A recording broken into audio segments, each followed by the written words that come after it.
આમ આદમી પાર્ટીની વિસાવદરમાં જીત બાદ ગોપાલ ઇટાલિયા, પ્રવીણ રામ, રાજુ કરપડા છે તે બધા જ છે ફરી એક વખત જે ગામડાઓ છે ત્યાં જઈ રહ્યા છે અને ખાસ કરીને ચૈતર વસાવાની વાત કરવી છે કે જે પ્રમાણે એક બાજુ વિસાવદરમાં જીત થઈ છે ગોપાલ ઇટાલિયાની, તો બીજી બાજુ આમ આદમી પાર્ટીના ચૈતર વસાવા છે હજુ જેલમાં બંધ છે અને આંદોલનની પણ આમ આદમી પાર્ટી ચીમકી આપી રહી છે। આ બધાની વચ્ચે ગઈકાલે કેશોદ ખાતે એક સમારોહ યોજાયો હતો અને ગોપાલ ઇટાલિયા અને પ્રવીણ રામ ખૂબ દહાડ્યા હતા તેની જ આજે વાત કરવી છે આ વિડીયોમાં। નમસ્કાર, આપની સાથે હું ભગવતી વિસાવડિયા।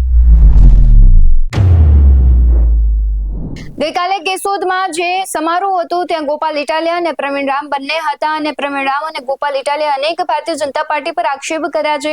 ગોપાલ ઇટાલિયાએ સાવજ ડેરીને લઈને ઘણા કૌભાંડની શંકા ઉપજાવી છે અને કહ્યું છે કે આમાં ખૂબ મોટું કૌભાંડ છે। તેણે નામ પણ કહ્યા છે કે આ શહેરમાં ખૂબ મોટું કૌભાંડ થઈ રહ્યું છે। ત્યારે પ્રવીણ રામ છે તેમણે પણ કહેવાય છે 2027ની જે ચૂંટણી છે તેની તૈયારીઓ બતાવી હતી અને આગામી સમયમાં આમ આદમી પાર્ટી ખૂબ જોશ સાથે લડશે તેવી પણ વાત કરી હતી। શું કહી રહ્યા છે પ્રવીણ રામ તેના પર નજર કરીએ। આજ રોજ કેશોદ મુકામે માનનીય અને લડાયક મિજાજના એવા વિસાવદરના ધારાસભ્ય ગોપાલભાઈ ઇટાલિયાનું સન્માન સમારોહ જ્યારે કેશોદ ખાતે આયોજન કરવામાં આવ્યું છે ત્યારે આપ જે વિશાળ સંખ્યામાં જનમેદની ઉમટી પડી છે અને આપ સૌને હું અભિનંદન પાઠવું છું, આપનો આભાર વ્યક્ત કરું છું। આમ તો સૌપ્રથમ માનનીય ગોપાલભાઈના સન્માન સમારોહ અલગ અલગ સમાજ વેપારી સંગઠન જે સન્માન કરવા માંગે છે એમનો સન્માન કાર્યક્રમ સૌપ્રથમ શરૂઆત કરવાની હતી પણ અમુક લોકો હજુ એમાં આવી રહ્યા છે એટલે મારી વાત બાદ આપણે માનનીય ગોપાલભાઈ ઇટાલિયાનું જે સન્માન કાર્યક્રમ છે એમને આપણે આગળ ધપાવીશું। પણ મહત્વની વાત એ છે, મહત્વનો મુદ્દો એ છે કે વિસાવદરમાંથી ગોપાલભાઈ ઇટાલિયાની જીત બાદ સમગ્ર ગુજરાતની અંદર જે એક માહોલ બન્યો છે, સમગ્ર ગુજરાતમાં એક મિજાજ બન્યો છે અને સમગ્ર ગુજરાતની જનતાને એક અપેક્ષા અને આશા દેખાણી છે। એ આશા જો કોઈ બિંદુમાં દેખાણી હોય, એ કોઈ નામ હોય તો એ ગોપાલભાઈ ઇટાલિયા છે અને ગોપાલભાઈ ઇટાલિયાના નામને લઈ અને સમગ્ર ગુજરાતની અંદર ગુજરાતની જનતા પણ એવું ઈચ્છી રહી છે કે હવે કંઈક નવું કરવું છે। મારી વાત સાચી છે? હા કે ના? એક નાનકડો યુવાન, એક સામાન્ય પરિવાર કે ખેડૂત પરિવારમાંથી આવતા યુવાન કે જે પોતાનો સિસ્ટમ સામે અવાજ ઉઠાવે, પોતાની વાત રજૂ કરે, સિસ્ટમ સામે લડાઈ લડે અને લડાઈ લડતા લડતા વિધાનસભાની અંદર એમનું નામ બ્લેક લિસ્ટમાં નાખી દેવામાં આવે, એ ગુજરાતની જનતાએ એમને આશીર્વાદ આપી અને સાહેબ નગારાના ઢોલે એ વિધાનસભામાં એન્ટ્રી કરાવી એ બદલ ગુજરાતની જનતાનો આભાર। કે જે સત્તા, જે વિધાનસભા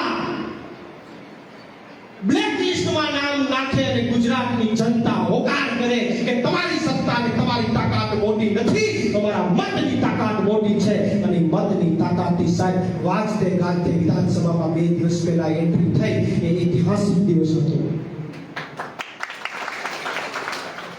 અમે 2017 થી હજી બ્લેક લિસ્ટમાં છે। ગોપાલભાઈ કે તમારો એ વારો આવી ગયો।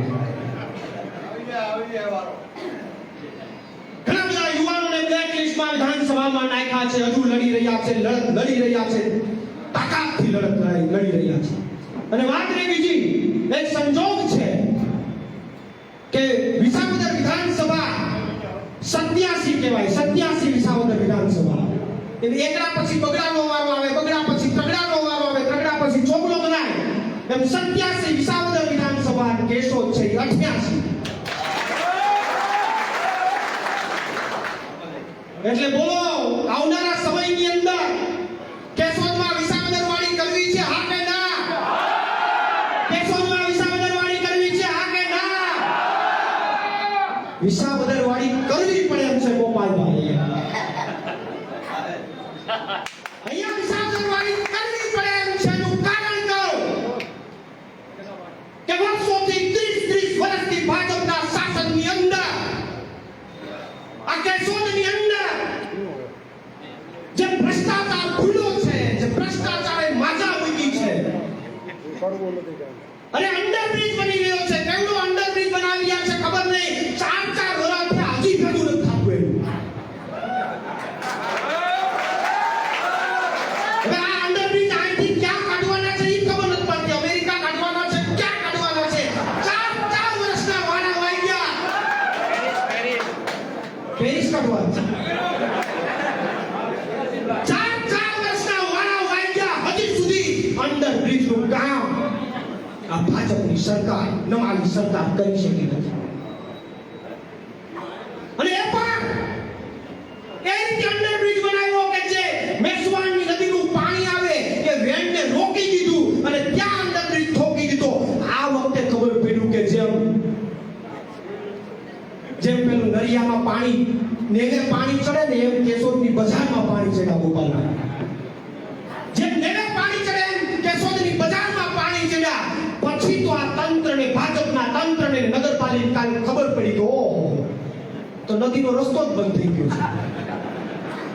તમારા અધિકારીઓ ક્યાં હતા? તમે ક્યાં હતા? આખી સરકાર ક્યાં હતી કે તમને એટલી પણ ખબર ન પડી કે નદીનો રસ્તો જે છે એ તમે બંધ કરીને આખી યોજના લાવી રહ્યા છે. કરોડોનો ભ્રષ્ટાચાર, કરોડોની મજા આવેલી. હવે એની પાસે હવે ખબર નથી પડતી અહીંયા આવી ગયું છે, થૂકી દેવું કે અંદર નાખ દેવું ખબર નથી પડતી. હવે ઈ રસ્તો કાઢે તો કાઢે કઈ રીતે? ઓવરબ્રિજ બનાવવા જાય તો ભૂઠા પડે છે. આવી અનેક સમસ્યાઓ કેશોદની અંદર છે. ગટર યોજનાની અંદર મોટા પાયે ભ્રષ્ટાચાર, સાથે સાથે વર્ષમાં 2 વાર તમારે ત્યાં રોડ બને. ઓહો, કેટલું જબરજસ્ત પ્લાનિંગ છે. અમુક જગ્યાએ 2 વાર બનાવી રહ્યા છે કે હા કે ના? દસ્તાવેજ હોવા છતાં ઘણા બધાના મકાનોને પાડવાની તજવીજ હાથ લાગી છે. અન્ય વાત કરીએ તો આ વિસ્તારની અંદર સૌથી વધારે કઈ નડતર રૂપ હોય ગોપાલભાઈ તો ઢીલી નેતાગીરી. અને સરકાર સામે તો શું, અહીંના પોલીસ તંત્ર કે અધિકારીઓ સામે પણ કોઈ અવાજ કરી શકે એવો નેતા હજી સુધી આ જનતાને મળ્યો નથી. અને સાહેબ કરીને વાતો કરે. ઢીલી નેતાગીરી, પોલીસ તંત્ર મન ફાવે એવું શાસન પોતાની રીતે લોકોને લૂંટે, હેરાન કરે, મામલતદાર કચેરી પર મજા આવે એમ કરે, જીબી વાળા લૂંટે, કોઈ બોલવા વાળું નહીં. પણ ક્યાંથી બોલે? 10-15% કમિશન ખાઈ બેઠા છે. બોલે તોય બોલે ક્યાંથી? આ નરી વાસ્તવિકતા છે. અને સાથે સાથે આ વિસ્તારની અંદર જે મને રજૂઆતો આવી છે ભ્રષ્ટાચારની, નલ સે જલ યોજનામાં ભ્રષ્ટાચાર હોય, મનરેગામાં ભ્રષ્ટાચાર હોય, 80 લાખના જંગલ કટિંગના બિલ એમને ઉઠાવી દીધા. જંગલ કટિંગના નામે 80 લાખના બિલ ઉતરી જતા હોય. સાથે સાથે તાલુકા પંચાયતની ઓડિટમાં ભ્રષ્ટાચાર હોય, પ્રધાનમંત્રી આવાસમાં ભ્રષ્ટાચાર હોય, તો તે વખતે જીઈબીમાં ભ્રષ્ટાચાર હોય, ખેડૂતોને આપવામાં આવતી સાધન સામગ્રીને ભ્રષ્ટાચાર હોય. આ તમામ ભ્રષ્ટાચારના પ્રૂફ, આ તમામ ભ્રષ્ટાચારની ડિટેલ અમારી પાસે આવી છે. આવનારા સમયમાં આ મંચ પરથી કહેવા માંગુ છું, ગોપાલભાઈની ઉપસ્થિતિમાં કહેવા માંગુ છું કે હે ભાજપવાળા, તમારે બચવું હોય એટલું બચી લેજો. હવે તમારી સામે તાકાતથી લડાઈ લડવા અમે ઉતર્યા છે. લડીશું. કેશોદની જનતાએ ડરવાની જરૂર નથી. કોઈની તાકાત હોય કે ખોટી રીતે કોઈને હેરાન કરીને બતાવી દે તો ખબર પડે કે ગીરના લોકો સામે કેવી લડાઈ લડાય છે. ભાજપના લોકોને કેવા વિશેષમાં બીજી વાર ચર્ચા, ખેડ પંથકના ગામડામાં દર વર્ષે પાણી ભરાઈ જાય, આચકનો બ્રિજ તૂટી જાય અને કલેક્ટર પહોંચી જાય કે ઓહો આ તમે તોડતા નતા, સમારકામ કરતા હતા અને ગયું આખું હેઠું. માંગરોળની અંદર ભાદરેસા ડેમ 1 વર્ષથી હજી મરામત ન થાય. ભંડુરી ગામની અંદર કંપનીઓ લીઝ માટે ખાનગી જગ્યામાં લોક સુનાવણી રાખે. એ કંપનીને પણ કહેવા માંગુ છું કે એવું ના વિચારતા લે કોઈ વિપક્ષ નથી. તમને ખુલ્લું પાડવાનું કામ આમ આદમી પાર્ટી 110% કરશે. એટલે આ તમામ મુદ્દાઓ માટે લડાઈ લડીશું. પણ આજે આનંદનો દિવસ છે, ખુશીનો દિવસ છે. વિશેષ બીજી ચર્ચાઓ મારે નથી કરવી, પણ આજે આમ આદમી પાર્ટીનો પરિવાર મોટો થઈ ગયો છે. ગોપાલભાઈ ઇટાલિયાની આગેવાનીમાં આજે આમ આદમી પાર્ટીનો પરિવાર કેશોદમાં મોટો થઈ રહ્યો છે. એમાંથી મહત્વના 20-25 લોકો જે અત્યારે પાર્ટી જોઈન કરવાના છે એની થોડી તાજી હું આપને કરાવી દઈશ ને પછી હું મારી વાણીને વિરામ આપીશ. આજરોજ આપની વચ્ચે કેશોદની ધરતીમાં કેશોદમાં એક એવું વ્યક્તિત્વ જોઈન્ટ થઈ રહ્યું છે કે જેણે કેશોદ શહેરમાં એમના પરિવારે ખૂબ ભોગ આપ્યો છે. પંકજભાઈ પાઘડા કે જે એમડી બાપાના પુત્ર અને એમડી બાપાએ આ કેશોદ શહેર માટે જે ત્યાગ આપ્યો છે, જે મજબૂત નેતૃત્વ આપ્યું છે, મજબૂત લીડરશિપ આપી છે, આજે પણ યાદ કરવી પડે. એમડી બાપાએ પોતાની પાર્ટી ઊભી કરી, પોતાની રીતે આખી યુનિટી ઊભી કરી અને ત્રણ વાર ગોપાલભાઈ આ નગરપાલિકામાં પ્રમુખ બનવાનું કામ કર્યું છે, ઇતિહાસ બનાવવાનું કામ કર્યું છે. એમના પુત્ર પંકજભાઈ પાઘડા એમને પણ બાપાની હાજરી નથી ત્યારે પણ પેનલ ઉતારીને આ શહેરમાં 19% મતો મેળવવાનું કામ કર્યું છે. ત્યારે પંકજભાઈ આ પાર્ટીમાં જોડાઈ ગયા છે. બીજું એક એવું જ વ્યક્તિત્વ કે જે ગત વિધાનસભાની અંદર કોંગ્રેસમાં વિધાનસભાના દાવેદાર હતા, સમગ્ર જિલ્લાના કોંગ્રેસના ઉપપ્રમુખ હતા, એક વેપારી મગજવાળા વ્યક્તિ એવા ગોવિંદભાઈ ડાંગર આજે આપણી પાર્ટીમાં જોડાઈ ગયા છે. ત્યારે એમને તાળીઓના ગણગડાટ. બધા એમ કે આ ભાજપ વાળા છે ને એ બીજા પક્ષમાંથી લોકો છે એ ભાજપમાં જતા રહી. નહીં સાહેબ, તમે જનતામાં વિશ્વાસ પેદા કરો ને તો ભાજપને ધક્કો મારીને પણ સારા માણસો સારી પાર્ટીમાં આવે. અને એનું ઉદાહરણ તમને આપું કે 2 તાલુકા પંચાયતના ભાજપના ચાલુ સદસ્ય આમ આદમી પાર્ટી જોઈન કરી રહી છે. એક છે નિલેશભાઈ અફેરા, તાલુકા પંચાયત ચાલુ સદસ્ય અજાબ, લડાયક વ્યક્તિ. હમણાં અજાબમાં તમે જોયું હશે કે ભાજપ વાળાને ભાગવું ઉપાય ભારે પડ્યું કે નિલેશભાઈ આપણી વચ્ચે આજે જોડાઈ રહ્યા છે. બીજા એક છે વાલભાઈ ગઢવી, તાલુકા પંચાયતના ચાલુ સદસ્ય બીજેપીમાંથી, એ પણ આજે આમ આદમી પાર્ટીની અંદર ખેસ ધારણ કરી રહ્યા છે. તાળીમાં ગણગડાટ. 2 તાલુકા પંચાયતના પૂર્વ સદસ્ય આજે પાર્ટી જોઈન કરી રહ્યા છે. મનીષભાઈ પરમાર, રામભાઈ સિસોદિયાએ મહત્વની ભૂમિકા ભજવીને મનીષભાઈ ને પાર્ટીમાં લાવવાનો મહત્વનો ભાગ ભજવ્યો.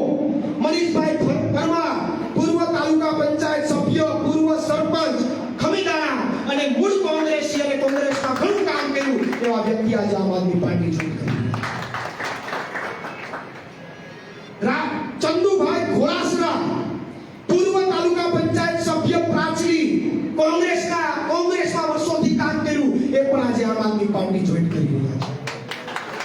ભાઈ શ્રી રાકેશભાઈ વણપરિયા, વર્ષોથી કોંગ્રેસમાં કામ કર્યું, શહેર ઉપપ્રમુખ તરીકેની જવાબદારી એ રાકેશભાઈ વણપરિયા પણ આજે આમ આદમી પાર્ટી જોઈન કરી રહ્યા છે. જુનાગઢ કોળી સમાજના મહામંત્રી ઘનશ્યામભાઈ લીબડિયા, જેમાં જયભાઈ કેશવાલા અને પ્રવીણભાઈ પટેલ બંને મહત્વની ભૂમિકા ભજવી એવા ઘનશ્યામભાઈ લીબડિયા પણ આજે પાર્ટી જોઈન કરી રહ્યા છે. એક ચાલુ સરપંચ આજે પાર્ટી જોઈન કરી રહ્યા છે, રમેશભાઈ માકડિયા, સરપંચ ગ્રામ પંચાયત ટીટોળી. એમને પણ આપણે સ્વાગત કરીએ છીએ. સરપંચ ચાલુ સરપંચ ટોટલ 3 ઉપસરપંચ આજે પાર્ટી જોઈન કરી રહ્યા છે. ચાલુ ઉપસરપંચ એમની અંદર એક છે પરેશભાઈ ભૂત, ઉપસરપંચ અજા. બીજા છે કાનાભાઈ નાગસ, ઉપસરપંચ ચાંદીગઢ. અને ત્રીજા છે ભૂપતભાઈ બાબરિયા, ઉપસરપંચ મેસવાણ, જે 25 વર્ષથી એ ઉપસરપંચ તરીકે ત્યાં ભૂમિકા ભજવે છે. આ 3 ઉપસરપંચો આજે પાર્ટી જોઈન કરી રહ્યા છે. પૂર્વ સરપંચ 6 જેટલા પૂર્વ સરપંચ આજે પાર્ટી જોઈન કરી રહ્યા છે. 6 પૂર્વ સરપંચ. એમની અંદર રામભાઈ સિસોદિયા, જેમને ઘણી બધી મહત્વની ભૂમિકા ભજવી અન્ય લોકોને લાવવા માટે, એવા રામભાઈ સિસોદિયા. આવા જ વધુ અહેવાલો સાથે ફરી મળતા રહીશું. તમે અમારી YouTube ચેનલને સબસ્ક્રાઇબ કરવાનું, અમને Facebook અને Instagram પર ફોલો કરવાનું ભૂલશો નહીં. બાકી અમને અપડેટ્સ મેળવવા માટે આપ જોતા રહો BS9 TV ન્યૂઝ. નમસ્કાર.